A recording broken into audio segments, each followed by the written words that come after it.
An electron starts from rest. A horizontally directed electric field accelerated the electron through a potential difference of 37 volts. The electron then leaves the electric field and moves into a magnetic field. The magnetic field strength is 0.26 Tesla, directed into the page, like figure below, and the mass of electron is 9.11 times 10 to the power of negative 31 kilograms. Part A, determine the speed of electron at the moment it enters the magnetic field. Part B, determine the magnitude and direction of the magnetic force on the electron. And part C, determine the radius of the electron's circular path. So I start with part A. We have electric field, and we know negative delta E of E equals to delta E of K.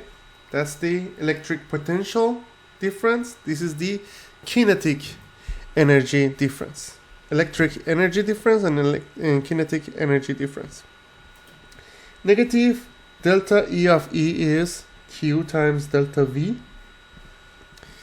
And delta EK is going to be 1 over 2 mv squared minus 1 over 2 mv naught squared. It was originally at rest, so v naught was 0, so the whole thing is 0. So we have 1 over 2 mv squared. So then I can say q times delta v equals to 1 over 2 mv squared. Q is the charge of electron, which is 1.6 times 10 to the power of negative 19 coulomb, and delta V is 37 volts, equals to 1 over 2. M is mass of electron, which is 9.11 times 10 to the power of negative 31 times V squared. Then I can organize it. 37 times 1.6 times 10 to the power of negative 19.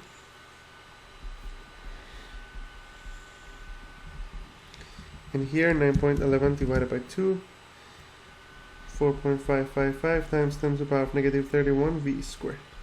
So V squared equals to 5.92 times 10 to the power of negative 18 divided by 4.555 times 10 to the power of negative 31.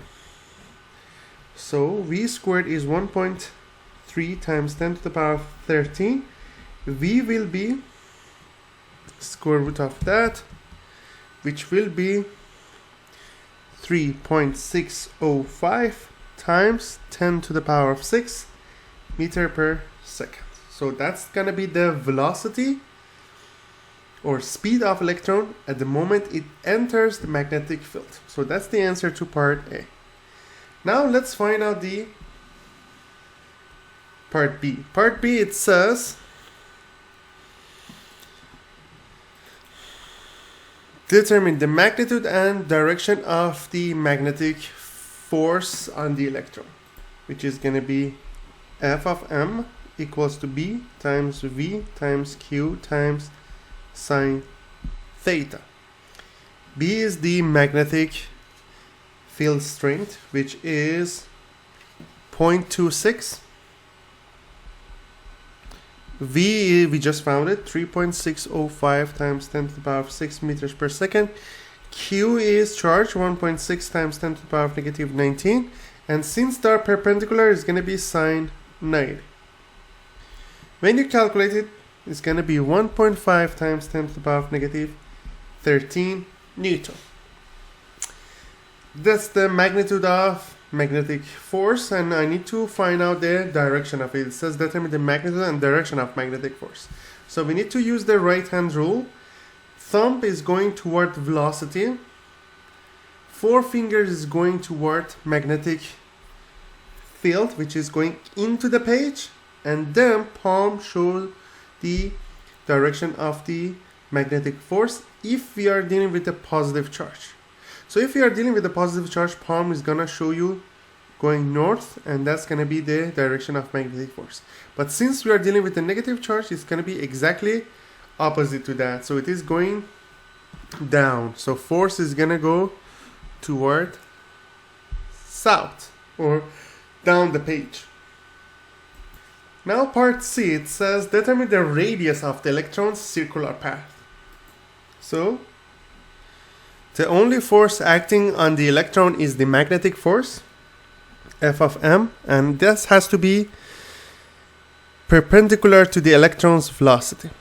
And it causes to move in circular motion.